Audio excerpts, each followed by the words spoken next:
కొట్టడం కానీ చాకుతోని హర్ట్ చేయడం కానీ లేకపోతే అతన్ని చాలాసార్లు వేధింపులకు గురి చేశారు. చాలాసార్లు నా భార్య నన్ను కొట్టింది అని అతను చెప్పడం జరుగుతుంది. కొట్టుకోవడం అంటే నార్మల్గా చిన్న చిన్నగా కొట్టుకుంటా అవి నార్మలే కదా, దాన్ని పెద్ద ఇష్యూగా చాకుతోని దాడి చేశారు. మొత్తం అతనికి అంతా కట్స్ అయితే కనిపిస్తుండే, అదంతా కూడా అటెంప్ట్ టు మర్డర్, నన్ను చంపే ప్రయత్నం చేశాడని చెప్పి భర్త చెప్పడం. నేను 100%కి 1000% చెప్తా, అది నేను చేసింది కాదు, నేనైతే చేయలేదు. అది నేను చేస్తేనంటే ప్రూవ్ చేయమన్నాను అంతే.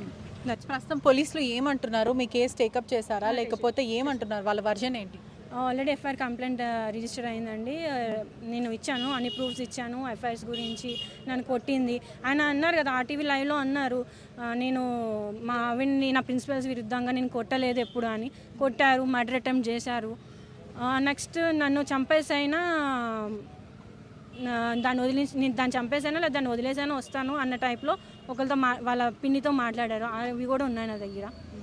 అంతా జనరలీ ఒక మహిళ వెళ్ళి నా భర్త వేధింపులకు గురి చేస్తున్నాడు, నా భర్త నన్ను టార్చర్ చేస్తున్నారు, ఫిజికల్ అబ్యూస్ అని ఆడవాళ్ళు పోలీస్ మెట్లు ఎక్కడం జరుగుతుంది. కానీ ఇక్కడ రివర్స్గా భర్త భార్య నన్ను కొడుతుంది, నన్ను వేధింపులకి గురి చేస్తుంది అని పోలీసులను ఆశ్రయించాడు. ఇది ఏ విధంగా చూడాలి? మీరు నిజంగానే అతనికి ఒత్తిడి చేశారా లేకపోతే నిజంగా ఏమన్నా మీ ఇద్దరి మధ్యలో అట్లాంటివి ఏమైనా చోటు చేసుకున్నాయా? ఎందుకని అంటే పెళ్ళై 7 సంవత్సరాలు అయింది, అదేవిధంగా 5 సంవత్సరాల బిడ్డ కూడా ఉందన్నారు. మరి వాగ్దానం అంతా ఇదంతా ఏదైతే గొడవ మీ ఇద్దరి మధ్యలో వచ్చిందో అది ఎప్పుడు స్టార్ట్ అయింది? అది యాక్చువల్గా అయితే స్టార్టింగ్ నుంచే చిన్న చిన్న ఇష్యూస్ ఉన్నాయి, కానీ ఎప్పుడైతే ఈ అమ్మ ఎఫ్ఐఆర్ పెట్టుకున్నారో అప్పటి నుంచి కొంచెం ఎఫ్ఐఆర్ ఉంది. ఓకే, మీ భర్తకి ఎఫ్ఐఆర్ ఉంది. అది స్టార్ మేకర్ అనే యాప్ ఉంది కదా, సో అందులో నుంచి అమ్మాయి పరిచయం అవ్వడం అట్లా అని చాటింగ్ చేసి ఎంత దూరం వెళ్ళారంటే ఆ అమ్మాయి కోసం నన్ను వదిలేయడానికి కూడా వెళ్ళారు. నెక్స్ట్ ఆయన మీద ఈ అమ్మాయి రివర్స్లో కంప్లైంట్ పెట్టింది, ఏంటంటే నన్ను హెరాస్ చేస్తున్నాడని. ఇతని మీద నెక్స్ట్ రామకృష్ణ ఆర్కే అనుకుంటా సంథింగ్, వాళ్ళిద్దరి మీద రామగుండం పిఎస్లో కంప్లైంట్ అనేది రిజిస్టర్ అయితే ఎస్ఐ నాకు కాల్ చేశారు. అంటే నాకంటే మా హస్బెండ్కే కాల్ చేశారు, ఆయన నెంబర్ ఉంటుంది కాబట్టి. ఆయన భయపడుతున్నారు మాట్లాడడానికి. నేనేం చేయలేదు సార్ అంటే నేను తీసుకుని నేను మాట్లాడా. సార్ అది జరిగి చాలా మంత్స్ అవుతుంది, ఇప్పుడు ఎందుకు ఎట్లా వచ్చింది అంటే అమ్మాయి కంప్లైంట్ ఇప్పుడు ఇచ్చింది, సో మేము అది చేయాల్సి వస్తుంది అని చెప్పారు. అదేవిధంగా ఇది ఒకటే కాదంటే మీరు కొడుతున్నారు తిడుతున్నారని కాకుండా అనేక ఎలిగేషన్స్ ఏదైతే వాళ్ళ తల్లిదండ్రుల నుంచి మీరు దూరం చేశారు, దాని తర్వాత వాళ్ళకున్న ఆస్తిని మీరు ఆస్తి పైన కన్నేసి ఆ ఇంటిని డిమాండ్ చేస్తున్నారు.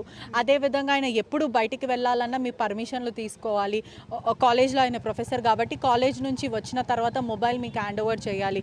పేమెంట్ ఆయన ఎవరికి పేమెంట్ చేస్తున్నారు ఆ ట్రాన్సాక్షన్స్ కూడా మీ దగ్గరనే ఉండాలి. మొత్తం మీ అండర్లోనే మీరు బాస్ ఓవర్ చేసుకుంటూ అతను ఇబ్బంది పెట్టారని ఒకటి కాదు 2 కాదు అనేక ఎలిగేషన్స్ వేయడం అయితే జరుగుతుంది. వేశారు, కరెక్టే. నేను అన్నీ చెప్తాను, అన్ని ఫాల్స్ ఎలిగేషన్స్ నేను చెప్తాను. ప్రాబ్లం ఏంటంటే డివోర్స్ కావాలని మెయిన్. నేను మ్యూచువల్గా చాలా ట్రై చేశారు, మెంటల్ హెరాస్మెంట్ చేశారు, ఫిజికల్గా చెప్పాను కదా అది చేశారు, అన్నీ ఏది వర్కౌట్ అవ్వలేదు. సో ఎలా అయినా సరే దీన్ని వదిలించుకోవాలి అని చెప్పి అది తెగింది ఉంది చూసారా, అది బంగాళదుంప కొత్త నైఫ్లో స్ట్రక్ అయింది. సో నాకు తెలుసు అది కట్ అవుతుందని. సో నేను ఆయనకి జాగ్రత్తగా తీసుకోండి, కట్ అవుతుందంటే అని ఇట్లా పట్టుకుని ఇట్లా లాగారు. అది కట్ అయింది, అది క్లియర్గా తెలుస్తుంది కదండి. డీప్గా కట్ అయిందంటే ఏదో గట్టిగా కాలంగా అది నేను ఒక్క చాట ఎందుకు అవుతుంది చెప్పండి. ఎందుకు ఇప్పుడు పెద్దల సమక్షాన మీరు పెళ్లి చేసుకున్నారు, అరేంజ్ మ్యారేజే కాబట్టి ఇప్పుడు ఎందుకు ఇష్టం లేదంటున్నారు? దాని తర్వాత డివోర్స్ ఎందుకు కావాలి అని అంటున్నారు? ఫస్ట్ నుంచి కూడా నేను ఇష్టం. మరి అతను మాత్రం నాకు డివోర్స్ వద్దు, నాకు ఎవరైతే వైఫ్ ఉందో వైఫ్, నాకు పిల్లలు, ఫ్యామిలీ కావాలి అంటున్నారు.